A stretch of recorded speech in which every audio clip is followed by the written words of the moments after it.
En primer lugar, quiero agradecer al Grupo Indómito y al Instituto por la propuesta y la organización, al Centro Cultural Paco Urondo por la predisposición en estas fechas que se complicaron sobre la marcha, porque teníamos una fecha programada y hubo que reprogramar, y a todos y todas los que se interesaron por las actividades y están presentes en este momento o se irán acercando a lo largo de la jornada.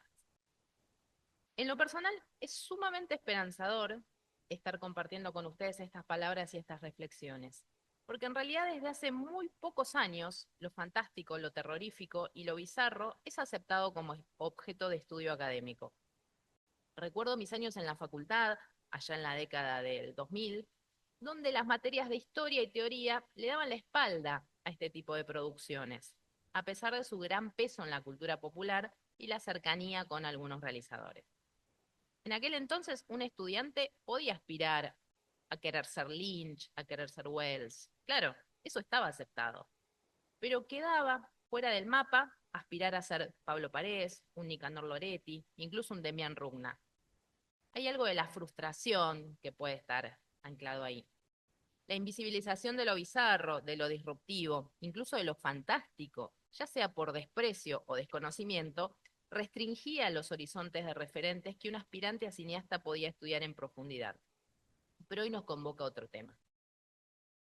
Una reseña en TripAdvisor titulada Horrendo y rancio sobre un hotel que no había cumplido claramente las expectativas del huésped reza, y cito la reseña.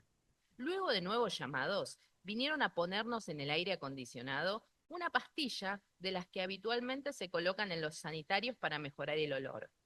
De esa manera, en vez de olor a humedad, pasamos a tener olor a baño en toda la habitación. Todo fue totalmente bizarro. Diario Registrado dice, en relación a las campañas electorales legislativas actualmente en curso, y cito a Diario Registrado, el bizarro jingle de Adorni, que fue hecho con inteligencia artificial y es, comillas de Diario Registrado, cantado por Antonella. Antonella, el final de Antonella está en mayúsculas, ¿no? Antonella LLA en mayúsculas. El vocero presidencial, metido en la campaña electoral, compartió un tema interpretado por una cantante virtual. Y el tema dice, la basura nos va a tapar, olor a meo al respirar, dice la ley. El diario deportivo Olé hablaba a finales del 2020 de las noticias más bizarras de 2020 en un informe donde recopilaba notas sobre un hincha inglés que dejaba su herencia al plantel del Norwich, el equipo del que era fan, un simpatizante de Huracán que rompió la cuarentena para grafitear un globo, que es el icono del club en Constitución, y terminó detenido, o la expulsión de un club italiano de un jugador del plantel que fue expulsado por subir fotos hot con su novia a Instagram. Y acá nos preguntamos, ¿qué significa exactamente la palabra bizarro? Porque parece a veces que aplica una enormidad de cosas muy distintas entre sí. Y en esas generalizaciones, si todo es bizarro, al final del día resulta que nada es bizarro. Por un lado tenemos lo que dictan las normas o lo que fijan las instituciones que una palabra significa. Y por otro lado, lo que implica esa palabra según usos y costumbres, que es algo sumamente dinámico. Esta dualidad igual no es un problema exclusivo del bizarro o siquiera de las artes, sino que se extiende a todo el vocabulario que usamos en la vida cotidiana. Uno de los significados de la palabra bizarro es valiente, y recuerdo tantísimas discusiones a la hora de caracterizar a una película u obra cultural como bizarra. ¿Qué tiene Plan 9 del espacio sideral de valiente? Escuchábamos como argumento. Estás usando mal la palabra, bizarro es otra cosa. Es ahí donde debíamos, o capaz aún debemos, indicar que el término que se usa en el sentido de género cinematográfico, de categoría artística o de clasificación de una estética, viene en realidad del bizarre francés, que como bien explica el crítico y cinéfilo Diego Curubeto en su libro Cine Bizarro es la obra que popularizó el término bizarro aquí en Argentina. El término en realidad había empezado a circular en las funciones de trasnoche de los diferentes cineclubs que estaban comandados por Octavio Fabiano, Fernando Martín Peña y Fabio Manes, entre otros. En estos espacios solían proponer eventos de trasnoche, donde hacían proyecciones categorizaban como bizarros. Una de ellas es La noche del aborto, que proyectaban una seguidilla de cortometrajes cristianos en contra del aborto, que por la exageración de esos cortometrajes, exageraban el código melodramático o por la severidad del castigo contra la mujer que decidía abortar, se pueden categorizar como bizarros teniendo en cuenta el discurso disruptivo en lo formal, a pesar de lo conservador de su mensaje. Y aquí vuelvo a la cita de Curbeto, que les prometí hace segundos. Él dice que el bizarre francés fue tomado por el idioma inglés y significa extraño. La palabra viene del árabe y del vasco, y por algún motivo, desde hace ya más de un siglo, se utiliza por la gente de habla hispana en esta acepción teóricamente errónea. Así lo explica, indignado, el Diccionario Enciclopédico Hispanoamericano de Literatura, Ciencias y Artes, editado por Montaner y Simón en Barcelona y por Jackson en Nueva York hacia 1890. Y acá Urbeto cita ese diccionario, ¿no? Los franceses han tomado de nosotros su bizarre, pero le han adjudicado la significación de raro o extravagante, significación que nunca tuvo en nuestra lengua, pero que desgraciadamente hoy se lee en algunas traducciones. Quizás el empecinamiento en utilizar de esta manera la palabra bizarro se deba a la falta en nuestro idioma de un equivalente a un término fundamental en el fantástico anglosajón, que es el weird, misterioso, extraño, sobrenatural. Alguna vez Jorge Luis Borges lamentó la ausencia en el idioma castellano de adjetivos como bizarre y weird. Termina la cita de Courbet. Tomemos la acepción de misterioso, extraño, sobrenatural. ¿En cuántos eventos de la vida cotidiana de nuestro país podemos aplicarla? En muchos, quizás en demasiado. Hay algo en la idiosincrasia argentina que nos empuja a lo insólito, a lo fuera de lo común, a plantearnos hazañas o mitos que rompen con la idea de normalidad. Por ejemplo, el hombre que había inventado la máquina que hacía llover, o la juntada masiva de fanáticos, cosplayers incluidos, de la saga Dragon Ball en el obelisco, homenajeando a su creador Akira Toriyama al momento de su muerte. Tenemos algo en nuestro ADN, en nuestra forma de ver el mundo, que nos empuja a romper con convenciones, rupturas que suelen anclarse en el humor, nacidas a menudo en los sectores populares. El ingenio criollo, que le dicen, potenciado por la hiperconectividad en forma de memes. Con la inteligencia artificial generativa se abre otro capítulo. Hace apenas unos días nos invadieron imágenes de, por ejemplo, Alberto Samid pegándole a Mauro Viale o de Silvana Suárez yéndose de la mesa de Mirta Legrand en el llamado tómese con pinzas estilo estudio Ghibli. El tomarse todo con humor, que la desgracia más grande sea material para hacer bromas, es una reacción misteriosa, extraña y bizarra a los problemas que enfrentamos día a día. Tiene que ver también con la resiliencia, con la capacidad de reinventarnos. ¿O no se supone que el dulce de leche, uno de nuestros íconos a nivel identitario, nació de un descuido? Caminamos con total normalidad entre murales de personalidades, con Diego Maradona a la cabeza, que se pretenden realistas pero que se acercan más a versiones extrañas y deformes sin despeinarnos. Los vemos, seguimos de largo. Compramos en pequeños comercios que se autogestionan los artilugios publicitarios más ingeniosos. Y ni hablar de nuestra clase política, que se sumerge cada día más en lo extravagante y en lo insólito, amén de sus intereses opuestos a los del pueblo. Pero sin embargo, ese argentino acostumbrado a lo extraño, a lo exótico, ese argentino que normaliza una cotidianeidad invadida por las cosas raras, pasa por la puerta del cine Gomón, ve el afiche de Marisa y Gomoso, donde un muñeco de felpa celeste abraza a una jovencita y exclama, no, no, esa yo no la voy a ver, es muy bizarra. Se encuentra en internet con información sobre Malvinator, una película situada en una imaginaria Segunda Guerra de Malvinas, y no duda en afirmar, ah, no, no, con eso no se. Se entera de la existencia de Kryptonita, ya sea en forma de novela o de película. Kryptonita es la versión local de los personajes de la Liga de la Justicia de DC Comics. Y esta persona imaginaria forma en pocos segundos un prejuicio que ataca la obra bajo la injusta acusación de copia berreta. Y podemos seguir dando ejemplos. Mientras que la película número 15 de la saga Sharknado, saga bizarra, si la hay, es esperada con ansia. Y acá viene la pregunta. Estamos sumergidos en lo bizarro. ¿Por qué rechazamos a lo bizarro como código artístico, como medio de expresión? ¿Por qué tendemos a desestimarlo comparándolo con lo extranjero, que goza de mayor aceptación y hasta de mayor prestigio? En términos de cine estrictamente, para entenderlo tendríamos que ir unos pasitos atrás. Como explica Mariano Oliveros en su más que recomendable libro Yo no veo cine argentino, cito a Mariano, primero, el cine argentino como entidad productora no existe. El secreto de sus ojos, por ejemplo, es una novela de Eduardo Sacheri, adaptada por este junto a Juan José Campanella y Fernando Castells y dirigida por Campanella. Llevó años de preparación y producción y cuando se estrenó, su éxito masivo sorprendió a todos, incluyendo a sus realizadores. O sea, suponer que como por arte de magia o como elemento de producción masiva de la revolución industrial se podrían hacer 3 o 4 películas como El secreto de sus ojos por año es ingenuo, por decirlo amablemente. Fin de cita. El cine argentino no es una entidad única, indivisible, uniforme. Se caracteriza como las cinematografías de otros países, de las cuales conocemos mucho menos, por la diversidad, la heterogeneidad. A pesar de esto, la expectativa del espectador no cinéfilo, aquel que va al cine esporádicamente, es que todas las películas sean como El secreto de sus ojos. Y cuando aparecen las Sadomaster, las Mondotrayo, las Cazador, situadas diametralmente en la vereda de enfrente, pasan en un instante a ser consideradas malas, por alejarse de lo que el espectador medio entiende por cine argentino, y les diría que por cine en general.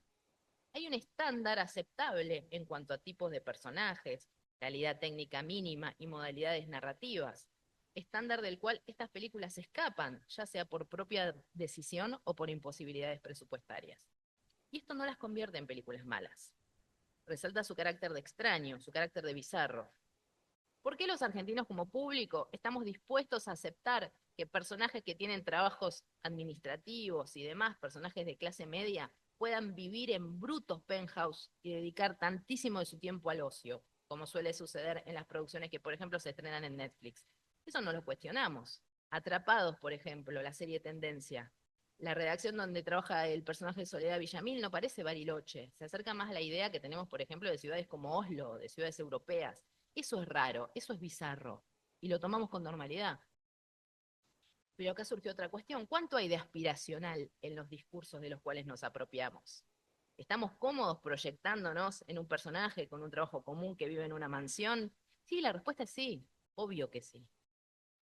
Dice Ángel Fareta, junto a Cherro y Ábalos, en su libro Más allá del olvido, que es un ensayo sobre cine fantástico con el cual discrepo en gran parte, pero me interesa retomar el concepto de que en la época del cine clásico no se indagaba tanto en el fantástico porque lo religioso había calado tan hondo en la sociedad que no había espacio para el desdoblamiento de lo maravilloso, porque estaba inserto en la propia vida diaria. ¿Se puede traspolar esta hipótesis a lo bizarro en la actualidad? Y sí, se podría. Dejo el punto abierto de todos modos para que lo podamos seguir pensando a lo largo de las jornadas. Retomando lo que decía anteriormente en relación al cine bizarro, el arte bizarro en general, viene a romper un poco también con el concepto de cine como entretenimiento, como lugar seguro de confort. Viene a molestar al espectador, a incomodarlo, a proponerle una reflexión que de alguna manera los géneros más consumidos no plantean. Y quizás sea ese otro motivo por el cual el espectador medio o la gran masa de espectadores le sea esquiva a este tipo de producciones. Imaginemos un escenario donde una persona se acuesta a ver una película desde la cama después de una jornada donde se enfrentó al caos del tránsito, tuvo problemas burocráticos, no sé, con la obra social, tuvo algún gasto inesperado que le desbalanceó todo el mes. ¿Qué película va a elegir? ¿Una que le pida un esfuerzo grande, que le exija que haga concesiones al código con el que se representa el realismo, que le demande extrema atención por una narración críptica o incluso fallida? ¿Una película que disfrute con molestarlo? ¿O una producción conformista, sencilla y hasta predecible, que le brinde seguridad, un código conocido, un grupo de actores que ya identifica? Y acá tampoco es difícil la respuesta. Se ha perdido con el correr de los años la curiosidad de la cinefilia. Hoy se produce más que nunca y se mira más que nunca, pero no somos los espectadores quienes elegimos en qué ocupar nuestro tiempo de visionado. Viene sugerido, es tendencia. El cine de fácil acceso, encumbrado en el streaming, se ha estandarizado por completo. Y el cine más interesante, más disruptivo, con ideas más innovadoras, resuelto con más ingenio y menos dinero, se encuentra cada día más restringido en su circulación. No sabemos qué va a pasar, por ejemplo, con la plataforma de Cinear, que en las últimas semanas dejó de pertenecer al Inca. Y el hecho de ver películas desde YouTube, uno de los canales más utilizados para difundir lo bizarro, cuando los términos y condiciones de la plataforma y las cuestiones de copyright lo permiten, porque el bizarro reutiliza mucho material ajeno, muchas veces sin tener permiso. Ver películas en YouTube sigue siendo motivo tabú. Se dice que si está en Netflix es bueno y si está en YouTube es malo. Esta frase se convirtió en un mantra que escuchamos cada vez más con frecuencia y de modo injustificado. Me pasa recomendarle a gente que no es del ambiente, sí, mira esta película cordobesa de ciencia ficción que está en YouTube. Ay, no, YouTube no. Bueno, pero perdón, el discurso se volvió pesimista, oscuro y creo que es la actitud que menos necesitamos en la actualidad. Ya bastantes embates sufrimos desde afuera para que quienes defendemos la producción cultural nos ahoguemos en este tipo de problemáticas que conducen a la inmovilidad. Acá sí entra en juego la acepción más académica de Bizarro. Valiente. Existe valentía en los márgenes, existe transgresión. Aún quedan quienes conocen las reglas y se atreven a crear sus propios mundos, sus propias imágenes, a construir sus propios discursos muchas veces a contramano de la masividad. Existe valentía también en esos espectadores que interceptan una película donde aparecen algunas de las caras más conocidas en este cine under, como Bixi Cuta o Ramón Caribe, y se atreven a ser curiosos, a buscar en qué otras películas verlos.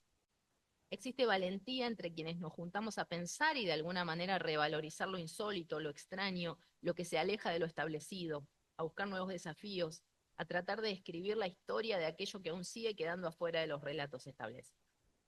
Quedémonos con todas las acepciones de Bizarro, pero sobre todo con esta última. Abracémosla y que nos sirva de guía.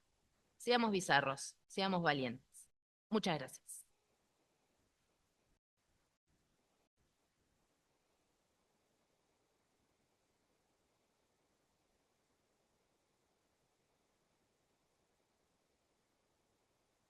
Por supuesto.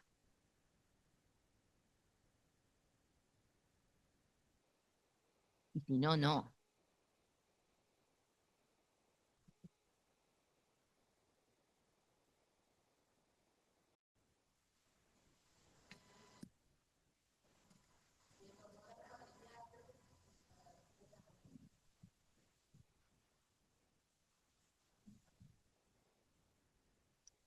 Esto lo comentaba hace un poco yo también, como escribo ficción, estoy en un grupo y en contacto con otros escritores de gente de todo el país. Ahí sí se da quizás una cosa más federal y estamos hablando de cómo esto, bueno, como un evento en Capital habla sobre, bueno, el cine, la literatura de terror en Argentina y hay charlas de actores, de autores solo de Buenos Aires. Entonces debatíamos un poco eso, como Buenos Aires como representación de todo el país que es ese Pues yo dije, miren, a mí con el documental me pasó de contactar a gente de las provincias y decirle, te quiero entrevistar, quiero incluir tu material en el documental, y que digan, no, pero yo no hago bizarro. Bueno, no, pero tenés una estética disruptiva, bizarro nos, perdón por la expresión, pero bizarro suele significar choto. Y mi principal argumento era, no, pero yo no estoy diciendo que estás haciendo algo berreta, algo barato, algo sin valor. Aparte, gente con la que había intercambiado, gente que conocía, y no quisieron participar porque no consideraron que su obra formaba parte de ese de tipo de género o de estética. Pero de lo que se incluyó en el documental, no, nadie vino a decirme, sácame de ahí, yo con vos no me junto.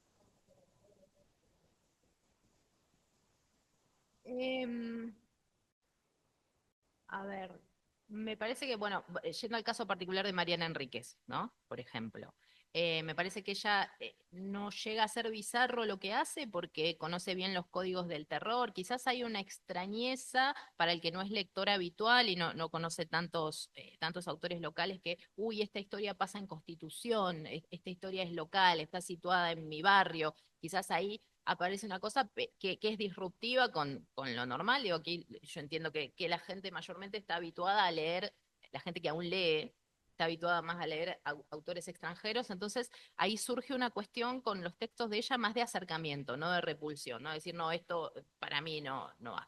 Y en realidad, entendiendo un poco cómo empiezan a funcionar algunas cosas, los autores, tanto directores cinematográficos como literarios que trascienden, es más por empuje de las editoriales, por aparatos de publicidad, por premios. Yo no sabía que muchos premios son otorgados por editoriales que después son las que publican la obra. Entonces es como, no sé si vieron el documental de los ganadores de Néstor Frenkel, que Frenkel es un tipo que tiene una aproximación bizarra a las cosas, es lo que muestran en ese documental, es una asociación de gente que organiza entregas de premios y que se van dando premios entre ellos y arman la cena de gala, es una cosa magnífica. Bueno, en el mundo literario, aparentemente, porque es algo donde recién estoy empezando a indagar, existe como esa construcción de prestigio, que es más una acción de marketing, porque si te doy este premio y edito tu novela, significa que voy a vender más novelas. Entonces, quizás quien llega a hacer tendencia, a ser conocido, a formarse como referente, no siempre lo es por la calidad de la obra, que no es el caso de Mariana Enríquez, que para mí es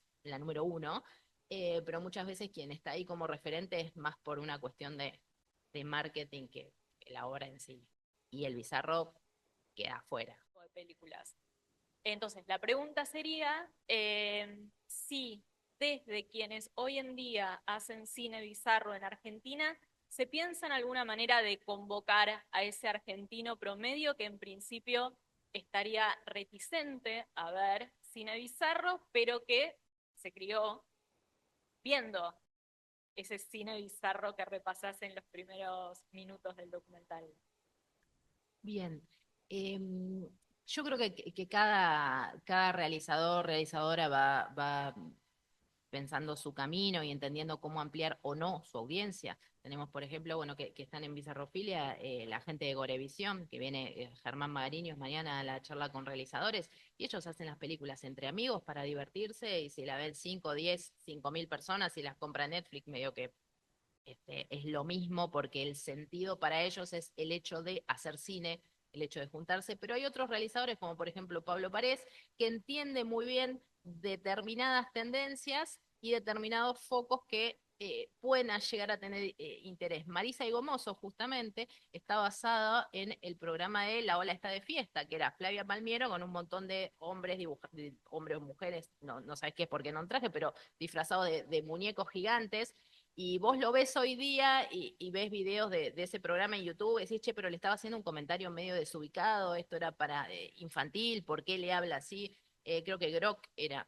Entonces, Pared sí tiene un anclaje más directo con, bueno, voy a, no sé si evocar, rememorar o anclarme en esto que en su momento funcionó.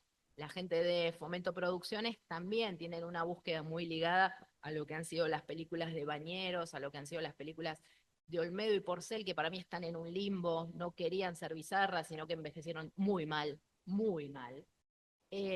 Pero hay como en algunos casos intenciones de retomar, vos pensás que la mayoría de los realizadores son gente que nació a fines de los 70, mediados de los 80, entonces hay como una intención de retomar este cine bizarro con el cual se criaron, el que veían en la tele y demás, pero también cuesta tanto hacer una película que muchas veces la evocación queda como en segundo plano, como que, bueno, no voy a dedicar mi obra a revivir estos hitos, quiero contar mi propia historia. Entonces ahí es como una tensión muy interesante entre lo que quiero homenajear, pero no quiero hacer una copia, no quiero hacer una remake, no quiero hacer una falsa secuela. Entonces hay más o menos relaciones de acuerdo a quien sea la película, la persona que hace la película.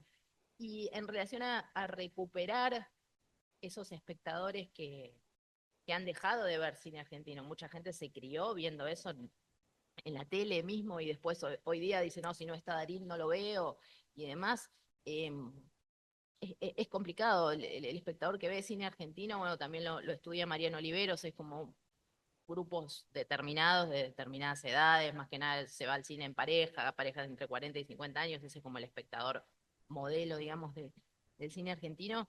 Eh, yo siento que ya de alguna forma taparon esa etapa, es decir, o la recuerdan sin tanta nostalgia, mira, yo era chico, mira la porquería que consumía, como que hay cierto desprecio, y es un desprecio que se va construyendo culturalmente. Yo tengo un hijastro que tiene 8 años y estamos viendo una película y viene a preguntar, ¿es argentina? Sí, y se sienta a verla como si no fuera argentina, simplemente le llama la atención la diferencia en el diálogo, pero se va construyendo como una especie de consenso colectivo en que el cine argentino es malo. Entonces el espectador quizás ya no tiene ganas de volver a esas raíces. Es un garrón porque era algo que disfrutabas y ahora por pertenecer al grupo que dice que no es bueno, te privas de disfrutarlo.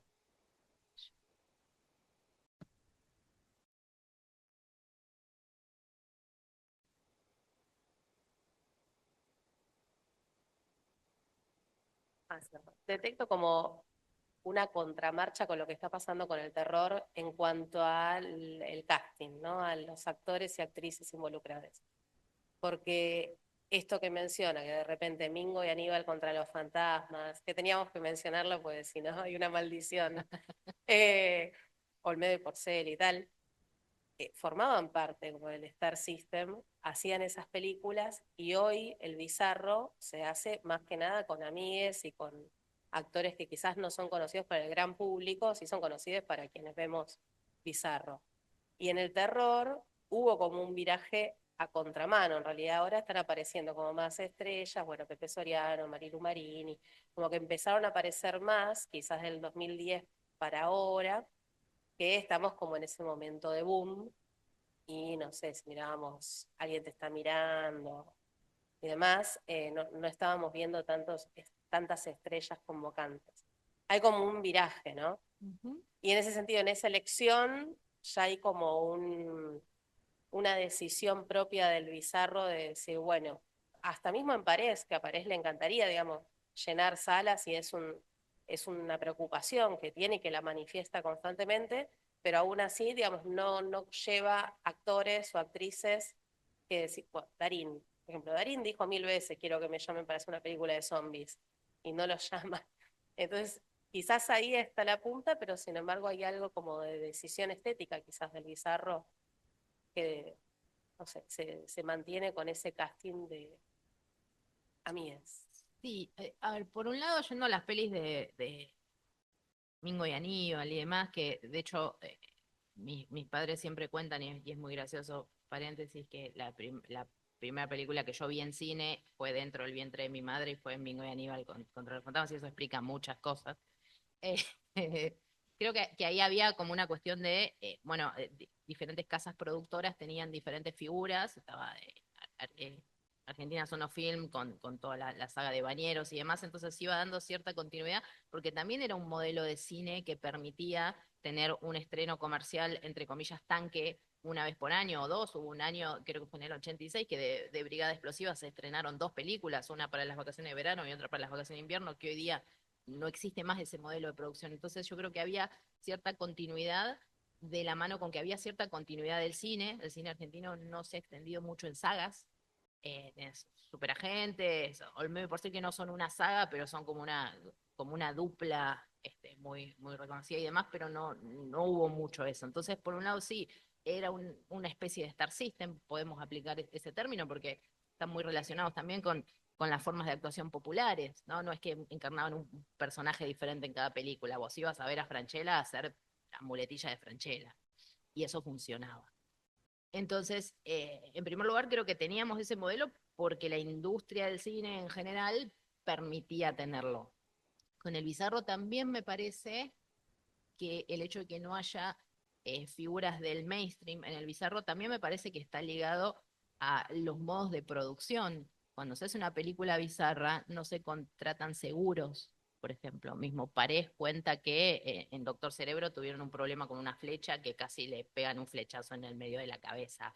y Darín no se expondría a eso sin un seguro, sin un doble. Digo, muchas veces es tan reducido el equipo que no te permite que un actor que viene del mainstream tenga más o menos las mismas condiciones laborales que tiene, porque de hecho no podemos hablar de condiciones laborales siendo que la gente no cobra por su trabajo. Vix y Kuta están alrededor de 50 películas y en todas pagó su pasaje de colectivo, llevó fiambre para que hagan trámites para que hagan sándwiches, entre todo un trámite de fiambre, qué cosa tan extraña. Eh, entonces también me parece que la brecha pasa por ese lado, porque yo soy un actor y yo merezco cobrar por mi trabajo y no estoy en la vereda de me junto a jugar. Me parece que pasa quizás por ahí la diferencia y también por el famoso tema del prestigio. Eh, Cuando se hizo Bañeros 4, le preguntaron a Emilio Dizzi por qué no participaba Guillermo Francella. Y Emilio dice, no, Guillermo ahora está con el tema del prestigio.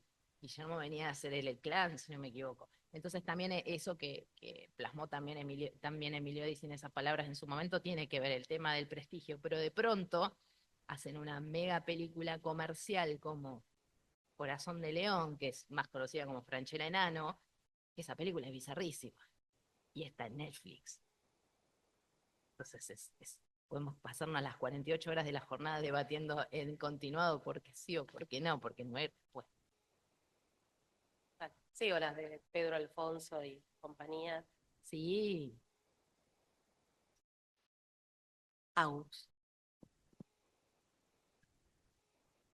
Allí me sumo a los agradecimientos y felicitaciones. En un momento dijiste algo así, si es que entendí bien, como que en la época del cine clásico se hicieron menos películas bizarras por el peso que tenía la religión. Algo así formulaste y dijiste que en la actualidad se replicaba. Te quería preguntar si podías explayarte sobre eso. Dale. Gracias. En realidad es un libro que escribió Fareta con Melina Cherro y Diego Ábalos. El libro se llama Más allá del olvido, que para mí es un libro forzado porque trata de atribuirle características fantásticas a películas que eran claramente melodramas. Él dice, bueno, el melodrama es tan exagerado que pasa a ser algo de otra dimensión, pasa a ser algo fantástico. Todorov llora, no, de ninguna manera, estamos hablando de otra cosa. Entonces él lo que dice es que, bueno, ¿por qué no se hizo un cine decididamente fantástico, como ser El hombre bestia, que va a haber una ponencia sobre el hombre bestia de Camilo Soprani? ¿Por qué no se hacen más películas como, no sé, La piel de Zapa? Hubo en los 40 y 50 varias transposiciones de textos europeos sobre género fantástico. Digo, algo fantástico pasa, algo de otra índole irrumpe la cotidianeidad de los personajes y se desarrollan cosas ligadas a lo sobrenatural, a lo maravilloso y demás. Y lo que dice Fareta es, bueno, es que nosotros somos un pueblo tan religioso que el lugar de lo maravilloso en tu cotidianeidad ya te lo ocupa rezar antes de comer, ir a misa todos los domingos, hacer el ayuno de Pascua. Entonces ese cajoncito ya está ocupado. Con lo cual en el cine no es posible que exista lo fantástico. Yo discrepo por completo. Pero es posible pensarlo en espejo con qué pasa con lo bizarro hoy día. Que vos vas por la calle y ves un montón de cosas que podés llamar bizarras, con TikTok hay un montón de cosas que decís, ¿qué onda? La marcha Provida, que también la mostramos en Bizarrofilia, cortar la 9 de julio con un feto gigante y toda la gente con pañuelos blancos gritando mata bebé, y eso es bizarro. Pero como ya tenemos el cajón de lo bizarro ocupado por lo que pasa en el día a día, y es posible que no nos interese verlo en el cine, o no. Estamos aquí para pensarlo entre todos.